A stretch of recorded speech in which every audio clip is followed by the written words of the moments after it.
Dangote, you have previously complained about the difficulty of traveling on a Nigerian passport across the continent. Has it become easier?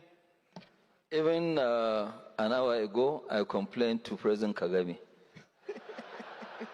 At least you can come here visa-free. No, here is the best example, but I told him that, yes, as an investor, as somebody who really wants to make Africa great, I have to now apply 35 different visas on my passport. And I told Mr. President, I said, Mr. President, I really don't have the time to go and be dropping my passports in embassies to get a visa. But you see, the most annoying thing is that, yes, if you are treating everybody the same, then I can understand.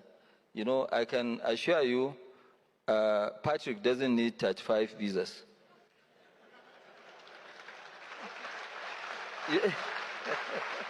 No, I said that. What I'm saying, you have... You do not...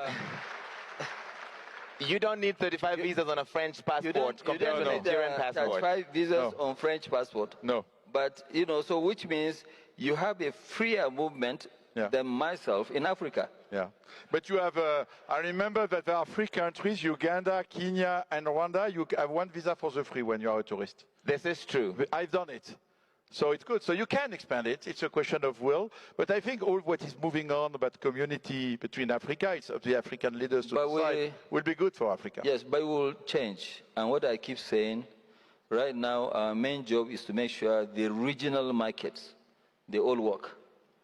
Okay? Once they work, then we can now go to AFCTA. But the AFCTA also, we need to make sure that it works. We cannot have a very, very promising continent, and our intra-trade is less than 16%. Okay, so we Africans will have to do it. If we are waiting for foreigners to come and do it, both the development of Africa, it's not going to happen. So it can only happen by us Africans. We must risk our resources and make sure that we lead.